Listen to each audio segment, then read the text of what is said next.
जय हिंद दोस्तों, आप सभी का स्वागत है exam Guru with study YouTube platform पर।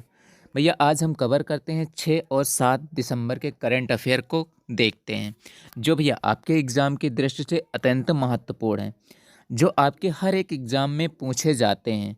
आप अगर चैनल पर नए हैं तो लाइक और सब्सक्राइब करना ना भूलें और अपने दोस्तों को भी शेयर करें। फर्स्ट क्वेश्चन है भैया, IDFC AMC का नाम बदलकर क्या कर दिया गया है?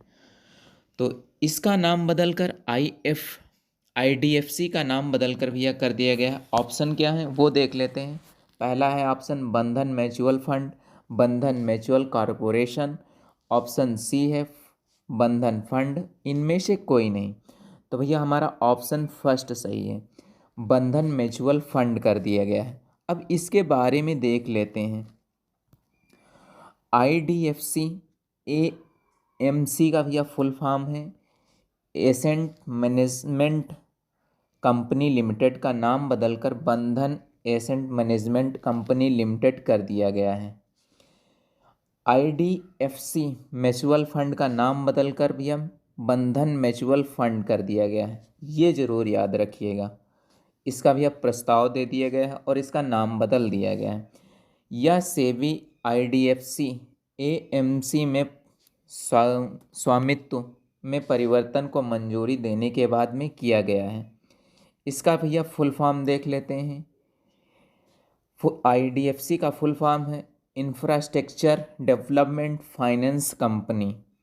ठीक, तो आगे बढ़ते हैं, बंधन बैंक के बारे में जान लेते हैं। बंधन बैंक एक NGO के रूप में शुरू हुआ, बाद में इसे माइक्रो फाइनेंशियल इंस्टीट्यूशन में बदल दिया गया। इसी 2015 में एक निजी क्षेत्र के बैंक के रूप में परिवर्तित कर दिया गया था। इसका बंधन बैंक का मुख्यालय कहाँ है? तो इसका मुख्यालय कोलकाता में है। इसके भैया MD और CEO कौन है? तो चंद्रशेखर घोष इसके भैया बंधन बैंक के MD और CEO हैं।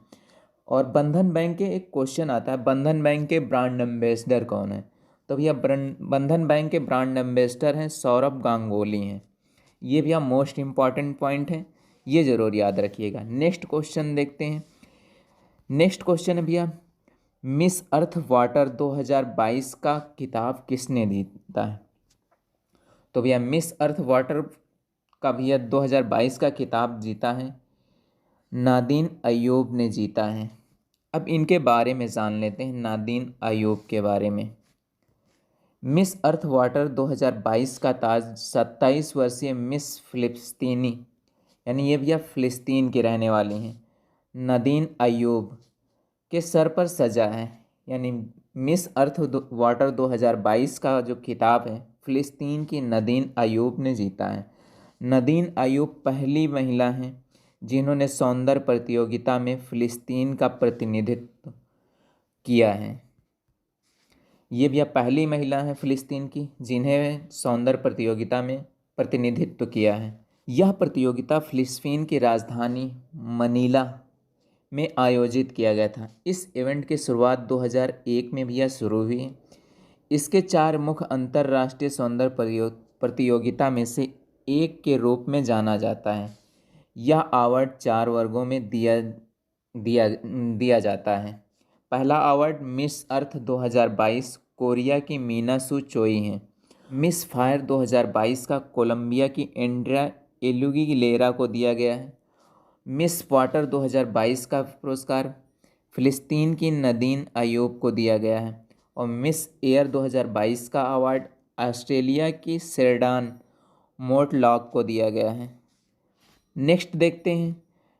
नेक्स्ट भैया देख लेते हैं, miss universe winner of India के बारे में जान लेते हैं। पहली बार पुरस्कार सुष्मिता सेन को मिस यूनिवर्स 1994 में मिला था। लारा दत्त को मिस यूनिवर्स का पुरस्कार 2000 में मिला है। और हरनाज सिंधु को भैया मिला है मिस यूनिवर्स 2021 में मिला है। और उसके बाद में देख लेते हैं miss world winner of from India. तो सबसे पहला अवार्ड रीता फातिमा 1966 में मिला था। फिर उसके बाद में ऐश्वर्या राय बच्चन को मिला 1994 में। फिर डैना हेडन को मिला 1997 में मिला, युक्तामुखी को मिला था 1999 में मिला था, और प्रियंका चोपड़ा को 2000 में मिला था, और मुनीष छिल्लर को मिला था भैया 2017 में मिला था। नेक्स्ट क्वेश्चन देखते हैं, advertising agencies association of India के अध्यक्ष कौन चुने गए? Option A Prashant Kumar, option B Kunal Lallani, option C है रोहन मेहता, और ऑप्शन डी है श्रीधर सिन्हा। तो भैया किसे चुना गया है? प्रशांत कुमार को चुना गया है। हमारा फर्स्ट ऑप्शन भैया करेक्ट है। अब इनके बारे में जान लेते हैं।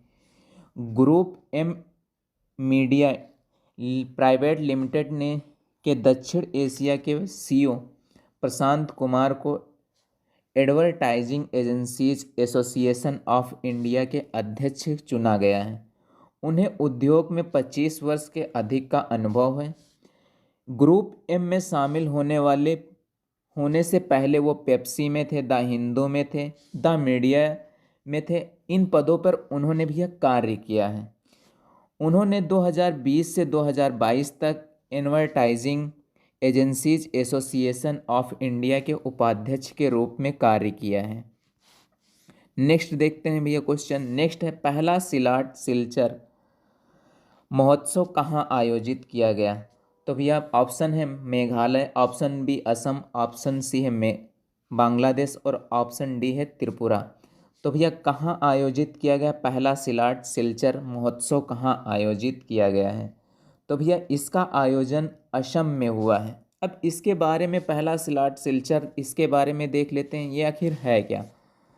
भारत और बांग्लादेश के पड़ोसी क्षेत्रों में के बीच घनिष्ठ संस्कृत संबंध के जश्न मनाने के लिए पहला सिलचर महोत्सव 2 दिसंबर 2022 को असम के बाराक घाटी में शुरू हुआ है। इस महोत्सव का आयोजन इंडिया फाउंडेशन द्वारा केंद्रीय संस्कृति मंत्रालय के तहत भी किया गया है, और Bangladesh foundation for seasonal studies के सहयोग से किया जा रहा है। महोत्सव का उद्देश्य दोनों देशों के बीच द्विपक्षीय संबंधों को बढ़ावा देना है। नेक्स्ट क्वेश्चन देखते हैं भैया, निम्नलिखित में से किस मंत्रालय द्वारा नई दिल्ली में 3 दिवसीय स्वर धरोहर महोत्सव का उद्घाटन किया गया है? ऑप्शन ए संस्कृति मंत्रालय, ऑप्शन बी गृह मंत्रालय, ऑप्शन सी है शिक्षा मंत्रालय, और ऑप्शन डी है पर्यटन मंत्रालय। तो भैया किसके द्वारा स्वर धरोहर महोत्सव का उद्घाटन किया गया है? तो भैया ये संस्कृत मंत्रालय द्वारा किया गया है। अब इसके बारे में जान लेते हैं। संस्कृत मंत्रालय ने स्वर धरोहर फाउंडेशन के सहयोग से 2 दिसंबर 2022 को नई दिल्ली में 3 दिवसीय स्वर धरोहर महोत्सव का उद्घाटन किया है। स्वर धरोहर महोत्सव भारत के प्रतिष्ठित कला और संस्कृति को प्रदर्शित करने के लिए एक संगीत, कला और साहित्य महोत्सव है। यानी ये भैया जो महोत्सव है संगीत, कला और साहित्य का महोत्सव है। स्वर धरोहर महोत्सव का शुभारंभ मुख्य अतिथि महताब अली, यानी ये सितारा वादक हैं, और पंडित ललित प्रसाद शास्त्री गायन ने किया है। क्वेश्चन देखते हैं भैया, 2022-23 के लिए institute of cost accountants of India के अध्यक्ष किसे चुना गया है? तो विजेंद्र शर्मा को institute of cost accountant of India के अध्यक्ष के रूप में चुना गया है। अब इनके बारे में जान लेते हैं। विजेंद्र शर्मा को वर्ष 2022-23 के लिए institute of cost accountants of India के अध्यक्ष चुना गया है। राकेश भल्ला को 2022-23 के लिए उपाध्यक्ष चुना गया है। विजेंद्र शर्मा ICAI के साथी सदस्य और एवं कानून स्नातक हैं तथा 1998 में एक गृहिणी लागत लेखाकार हैं। नेक्स्ट क्वेश्चन देखते हैं भैया, राष्ट्रीय पिछड़ा वर्ग आयोग के अध्यक्ष के रूप में किसे नियुक्त किया गया है? ऑप्शन ए भगवान लाल साहनी, ऑप्शन बी है राम प्रसाद यादव, ऑप्शन सी है हंसराज गंगाराम अहिर, और ऑप्शन डी है पवन कुमार मलिक। तो भैया ऑप्शन सी हमारा करेक्ट है। हंसराज गंगाराम अहिर को राष्ट्रीय पिछड़ा वर्ग आयोग के अध्यक्ष के रूप में चुना गया है? अब इनके बारे में जान लेते हैं। हंसराज गंगाराम अहिर को 2 दिसंबर 2022 को राष्ट्रीय पिछड़ा आयोग के अध्यक्ष के रूप में नियुक्त किया गया है। ये भैया रहने वाले कहाँ के हैं? तो ये महाराष्ट्र राज्य के चंद्रपुर जिले के रहने वाले हैं और ये पेशे से एक कृषि हैं। हंसराज गंगाराम अहिर 16वीं लोकसभा के दौरान केंद्रीय गृह राज्य मंत्री व केंद्रीय रसायन एवं उर्वरक राज्य मंत्री रह चुके हैं। नेक्स्ट क्वेश्चन देखते हैं भैया। नेक्स्ट क्वेश्चन है हमारा, दिव्यांग लोगों के अधिकारों व भलाई के बारे में जागरूक फैलाने के लिए प्रतिवर्ष अंतर्राष्ट्रीय दिव्यांगजन दिवस कब मनाया जाता है? ऑप्शन है 2 दिसंबर, ऑप्शन बी है 3 दिसंबर, ऑप्शन सी है 4 दिसंबर और ऑप्शन डी है 5 दिसंबर। तो भैया कब मनाया जाता है? 3 दिसंबर को मनाया जाता है। हमारा बी ऑप्शन भैया करेक्ट है। अंतर्राष्ट्रीय दिव्यांगजन दिवस प्रतिवर्ष 3 दिसंबर को दिव्यांग लोगों के अधिकारों व भलाई के लिए जागरूकता फैलाने के लिए मनाया जाता है। अंतर्राष्ट्रीय दिव्यांगजन दिवस 1992 में संयुक्त राष्ट्र द्वारा शुरू किया गया था। अंतर्राष्ट्रीय दिव्यांगजन दिवस की थीम 2022 में क्या थी? The role of innovation in the feeling in accessible and actively world. ये भैया 2022 की थीम थी। अब नेक्स्ट क्वेश्चन देखते हैं, किस राज्य सरकार ने सरकारी नौकरी व शिक्षण संस्थानों में प्रवेश के लिए आरक्षण बढ़ाकर 76% करने के लिए विधेयक पारित किया है? Option A Chhattisgarh, option B Jharkhand, option C है राजस्थान, ऑप्शन डी उड़ीसा। तो भैया छत्तीसगढ़ ने आरक्षण को बढ़ाकर 36% करने के लिए विधेयक पारित किया है। अब इसके बारे में जान लेते हैं। छत्तीसगढ़ विधानसभा में सर्वसम्मति से सरकारी नौकरियों व शैक्षणिक संस्थानों में प्रवेश के लिए आरक्षण को 76% करने के लिए 2 संशोधन विधेयक पारित किए गए। इन विधेयकों के अनुसार अनुसूचित जनजाति को अब 32% और पिछड़ा वर्ग को 27% और अनुसूचित जाति को 13% का कोटा मिलेगा, जबकि आर्थिक रूप से कमजोर वर्ग व सार्वजनिक रोजगार व शैक्षणिक संस्थानों में प्रवेश के लिए 4% आरक्षण मिलेगा। अब छत्तीसगढ़ की स्थापना दिवस के बारे में जान लेते हैं। 1 नवंबर से 3 नवंबर 2022 को आयोजित होने वाले राष्ट्रीय आदिवासी नृत्य महोत्सव के 3रे संस्करण का उद्घाटन राज्य स्थापना दिवस के अवसर पर रायपुर छत्तीसगढ़ में किया गया। 1 नवंबर 2000 को मध्य प्रदेश से 16 छत्तीसगढ़ी भाषी जिलों को अलग कर छत्तीसगढ़ राज्य का गठन किया गया। और छत्तीसगढ़ को भैया चावल का कटोरा भी कहा जाता है। चावल के उत्पादन के कारण धान का कटोरा के नाम से भी इसे जाना जाता है, जिसका अर्थ होता है चावल का कटोरा। छत्तीसगढ़ के राष्ट्रीय उद्यान इंद्रावती राष्ट्रीय उद्यान, गुरु घासीदास राष्ट्रीय उद्यान, कंगेर घाटी राष्ट्रीय उद्यान। राजधानी क्या है? राजधानी रायपुर है। मुख्यमंत्री भूपेश बघेल, राज्यपाल अनुसुईया उइके हैं और राज्यसभा सीटें भैया 5 हैं और लोकसभा सीटें कितनी हैं? 11 हैं। नेक्स्ट क्वेश्चन देखते हैं भैया, राष्ट्रीय प्रदूषण नियंत्रण दिवस कब मनाया जाता है? तो राष्ट्रीय प्रदूषण नियंत्रण दिवस कब मनाया जाता है? ऑप्शन ए 1 दिसंबर, ऑप्शन बी 5 दिसंबर, ऑप्शन सी 4 दिसंबर और ऑप्शन डी भैया 2 दिसंबर।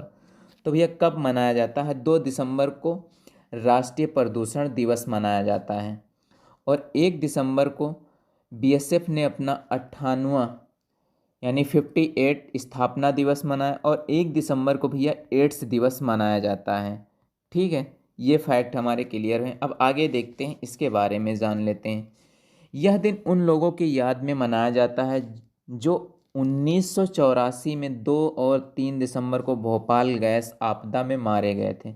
2 दिसंबर 1984 की रात को अमेरिकी company union carbide India limited के प्लांट में मिथाइल ऑक्सोसाइनाइड गैस के रिसाव हुआ, जिससे भोपाल शहर में एक विशाल गैस चैम्बर में परिवर्तित हो गया, यानी एक धुंध सा छा गया था। लगभग 30 टन मिथाइल आइसोसाइनाइड गैस के रिसाव के कारण करीब 15,000 से भी अधिक लोग इससे प्रभावित हो गए थे। नेक्स्ट और भैया लास्ट क्वेश्चन देखते हैं। कुंबले सुंदर राव का निधन हो गया, वह भैया कौन थे? ऑप्शन ए यक्षगान कलाकार, ऑप्शन बी लेखक, ऑप्शन सी फिल्म निर्देशक और ऑप्शन डी कथावाचक। यानी भैया कौन थे? तो ये भैया थे यक्षगान कलाकार थे। कुंबले सुंदर राव एक यक्षगान कलाकार थे। वह यक्षगान के थिन्कु थिट्टू शैली के प्रतिपादक थे। वह एक प्रसिद्ध तल मंडले कलाकार भी थे। वह डायलॉग डिलीवरी व अपने अलग अंदाज के लिए जाने जाते थे। यक्षगान के बारे में भी जान लेते हैं। यह कर्नाटक के कुछ जिले और केरल के कासरगोड जिले में विकसित एक पारंपरिक रंगमंच है। इसे कभी कभी आटा भी कहा जाता है। बड बडक थिट्टू व थिन्कु थिट्टू यक्षगान की दो शैलियाँ हैं। नेक्स्ट क्वेश्चन देखते हैं भैया। नेत्रहीनों के लिए तीसरे T20 क्रिकेट विश्व कप की मेजबानी कौन करेगा? Option A Bharat, option B Pakistan, option C Bangladesh और ऑप्शन डी भी है नेपाल। तो कौन सा देश मेज़बानी करेगा? तो भारत इसकी मेज़बानी करेगा। हमारा फर्स्ट ऑप्शन भी करेक्ट है। अब इसके बारे में जान लेते हैं। नेत्रहीनों के लिए तीसरा T20 विश्व कप क्रिकेट टूर्नामेंट 5 से 17 सितंबर तक आयोजित किया जाएगा। विश्व कप 2022 के भाग लेने वाले देश भैया कौन कौन से हैं? इसमें ऑस्ट्रेलिया भाग लेता है, बांग्लादेश है, नेपाल है, पाकिस्तान है, दक्षिण अफ्रीका है, श्रीलंका है और मेज़बान देश भारत है। विश्व कप का उद्घाटन 5 सितंबर को ताऊ देवीलाल इंडोर स्टेडियम गुरुग्राम में किया गया है। नेक्स्ट क्वेश्चन देखते हैं। क्रिकेट की विजय हजारे ट्रॉफी 2022 को किसने जीता है? Option A Tamil Nadu, option B Madhya Pradesh, option C Andhra Pradesh और ऑप्शन डी सौराष्ट्र। तो भैया ऑप्शन डी हमारा करेक्ट है। सौराष्ट्र ने भैया जीता है विजय हजारे ट्रॉफी 2022 की। सौराष्ट्र ने जीता है। हमारा डी ऑप्शन करेक्ट है। अब इसके बारे में देख लेते हैं। सौराष्ट्र ने विजय हजारे ट्रॉफी 2022 का फाइनल में महाराष्ट्र को 5 विकेट से हराकर खिताब अपने नाम कर लिया है।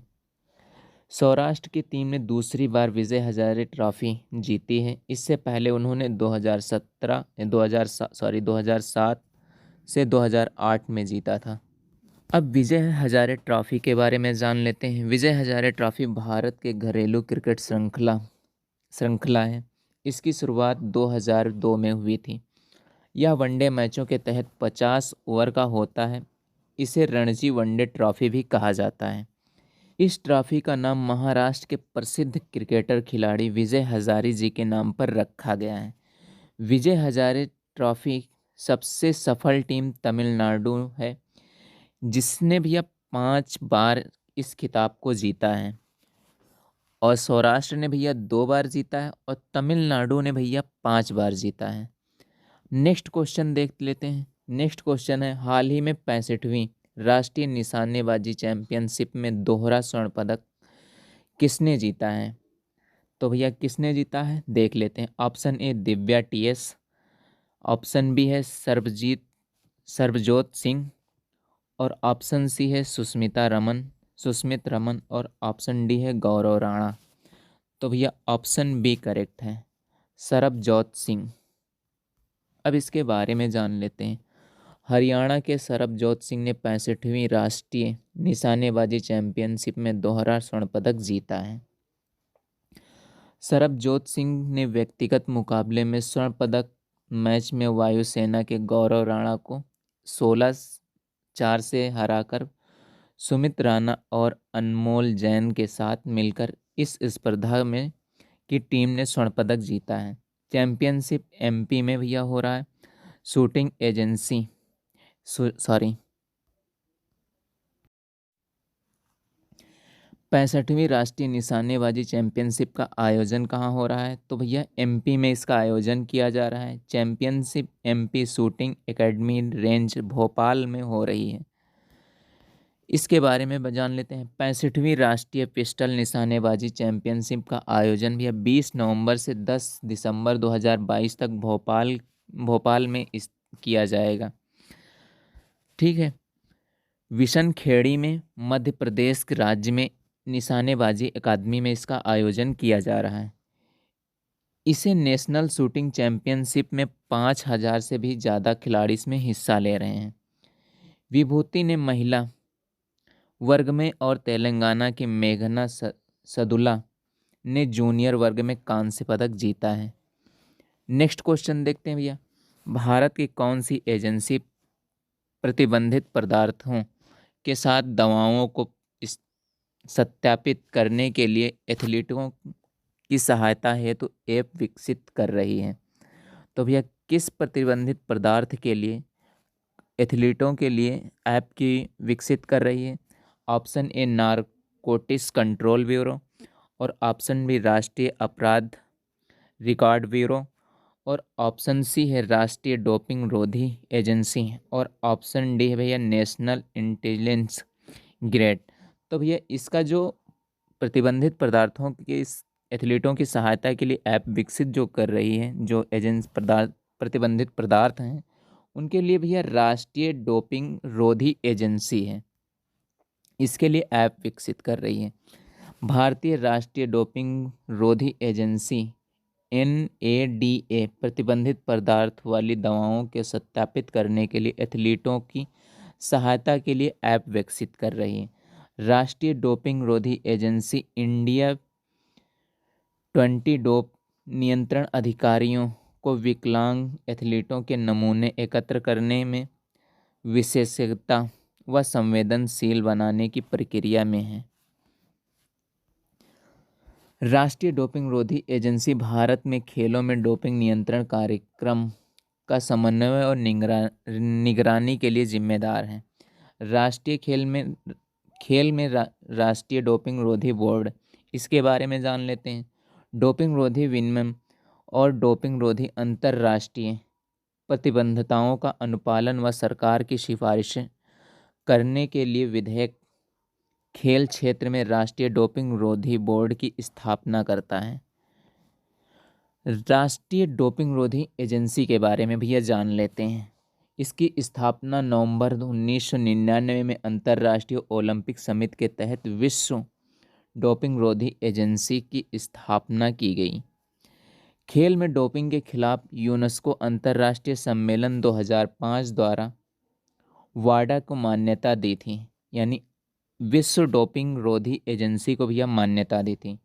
विश्व डोपिंग रोधी एजेंसी की प्राथमिक भूमिका सभी खेलों और देशों में एंटी डोपिंग नियमों को विकसित करना, सामंजस्य और समन्वय स्थापित करना है। नेक्स्ट भैया देखते हैं, यह विश्व डोपिंग रोधी संहिता और उसके मानकों को उचित कार्यान्वयन को सुनिश्चित करने, डोपिंग की घटनाओं की जांच करने, डोपिंग पर शोध करने, खिलाड़ियों व संबंधित कर्मियों में डोपिंग रोधी नियमों के बारे में शिक्षित करने में कार्य करता है। नेक्स्ट क्वेश्चन देखते हैं, जूलिया रिचर्ड का दिसंबर 2022 में निधन हो गया। उन्होंने अपनी फीचर अमेरिकन फैक्ट्री के लिए किस वर्ष ऑस्कर जीता? Option A 2016, option B 2018, option C है भैया 2019, और ऑप्शन डी है 2020 में।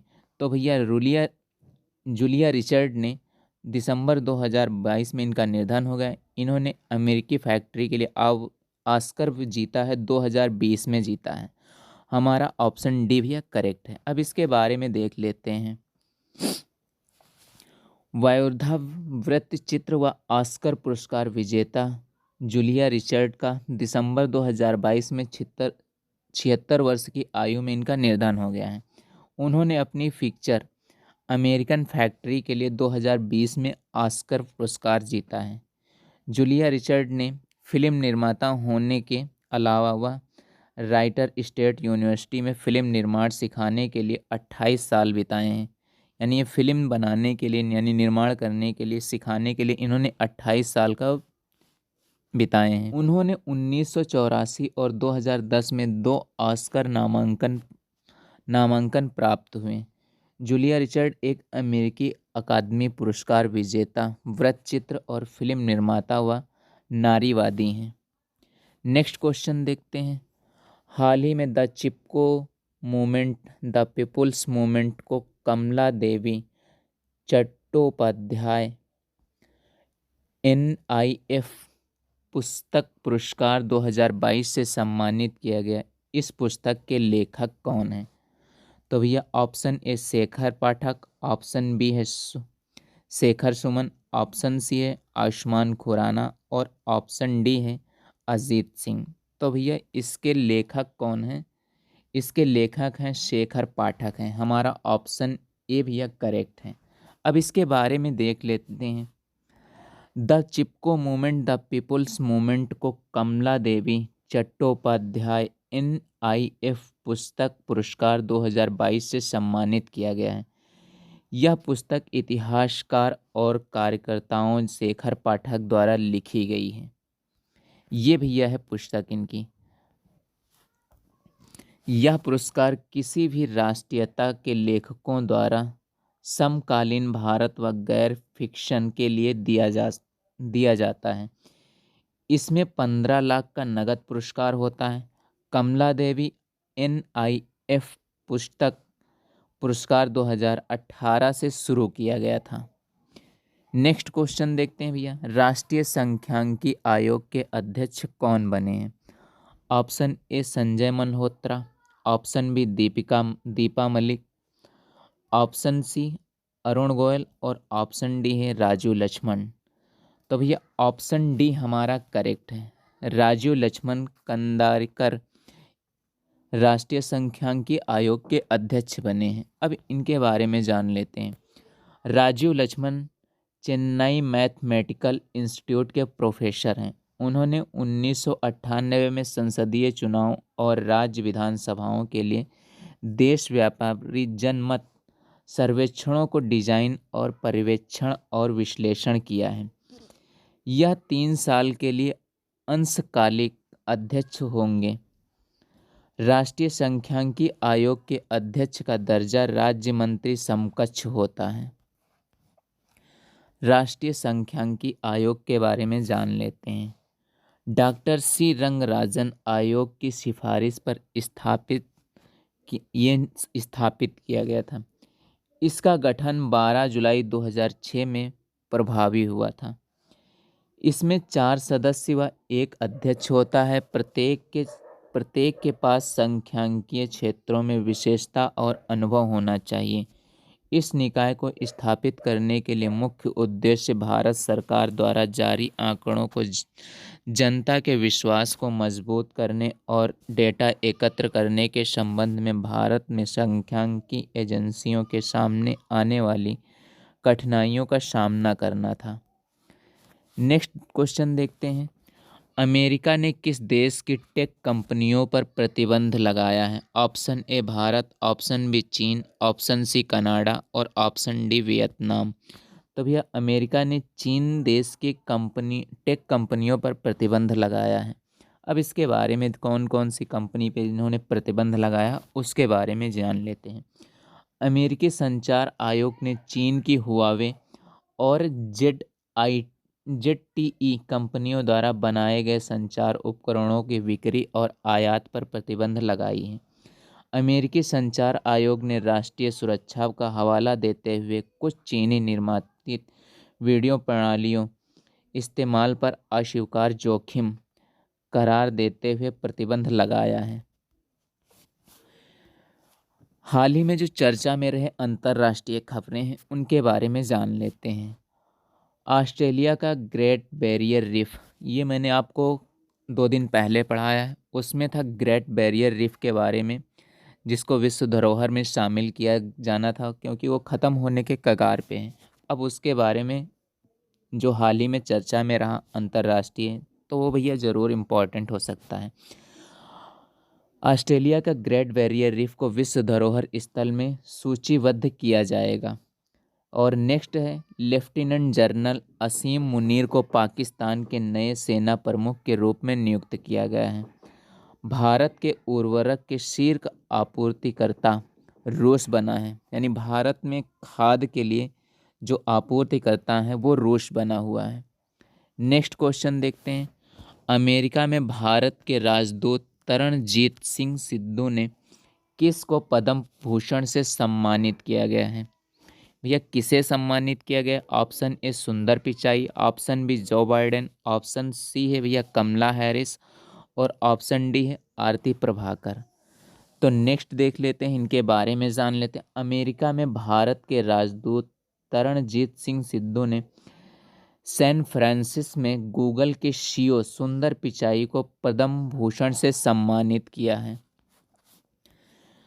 2022 में सुंदर पिचाई को भारत सरकार की ओर से पद्म भूषण देने की घोषणा की गई थी। सेकंड ऑप्शन है, यह पुरस्कार व्यापार और उद्योग श्रेणी में प्रदान किया गया है। सुंदर पिचाई का जन्म भैया तमिलनाडु में हुआ था। उन्होंने आईआईटी खड़गपुर से पढ़ाई की है। 2015 में ये गूगल के सीईओ बने थे और 2019 में अल्फ़ाबेट के सीईओ बने। नेक्स्ट देखते हैं। FICCI द्वारा राजेंद्र पवार को लाइफ टाइम अचीवमेंट अवार्ड 2022 से सम्मानित किया गया है। रवि कुमार सागर प्रतिष्ठित डॉक्टर कलाम सेवा पुरस्कार से सम्मानित किया गया है। पूर्णिमा देवी को संयुक्त राष्ट्र के द्वारा सर्वोच्च पर्यावरण पुरस्कार चैंपियंस ऑफ द अर्थ से सम्मानित किया गया है। ये भैया कुछ मोस्ट इम्पॉर्टेंट पॉइंट थे जिन्हें आपको एग्ज़ाम में अत्यंत आवश्यक है। पुरस्कार से है तो ये पूछे जा सकते हैं। नेक्स्ट क्वेश्चन देखते हैं भैया। नेक्स्ट और लास्ट क्वेश्चन है, अंतर्राष्ट्रीय दिव्यांग जन दिवस, सॉरी ये जन्म है, यहाँ जन होगा, जन दिवस कब मनाया जाता है? ऑप्शन ए 1 दिसंबर, ऑप्शन बी भैया 2 दिसंबर, ऑप्शन सी है 5 दिसंबर और ऑप्शन डी है 3 दिसंबर। 1 दिसंबर को भैया एड्स दिवस मनाया जाता है और 2 दिसंबर को भैया मनाया जाता है राष्ट्रीय पर्यावरण नियंत्रण दिवस मनाया जाता है। 2 दिसंबर को भैया राष्ट्रीय पर्यावरण नियंत्रण दिवस मनाया जाता है। और जो 5 दिसंबर को है तो भैया 5 दिसंबर को मनाया जाता है विश्व मृदा दिवस मनाया जाता है। 5 दिसंबर को क्या मनाया जाता है? विश्व मृदा दिवस। ये भैया, और 3 दिसंबर को अंतर्राष्ट्रीय दिव्यांगजन दिवस मनाया जाता है। हमारे सारे फैक्ट कंप्लीट हो गए। अब नेक्स्ट इसके बारे में जान लेते हैं। 3 दिसंबर को अंतर्राष्ट्रीय दिव्यांग, सॉरी यहाँ जन्म भी यहाँ भी लिखा है, सॉरी टाइपिंग करने में गलती हो गई, उसके लिए माफ़ी चाहता हूँ। दिव्यांगजन दिवस मनाया जाता है। इस दिवस की शुरुआत कब हुई थी? 1992 में संयुक्त राष्ट्र द्वारा की गई थी। इस दिवस का उद्देश्य दिव्यांगजन व्यक्तियों के लिए प्रतिष्ठित करुणा व आत्मसम्मान को व्यक्त करना और उनके जीवन को बेहतर बनाने के लिए समर्थन करना है। यूनाइटेड नेशन ने दिव्यांग व्यक्तियों के लिए अधिकारियों व कन्वेंशन 2005 में भी अपनाया था, यानी इसको मान्यता भैया जो मिली थी 2005 से मिली थी। आज के हमारे भैया सारे क्वेश्चन कंप्लीट हो गए हैं। मिलते हैं एक नेक्स्ट वीडियो के साथ में, तब तक के लिए धन्यवाद।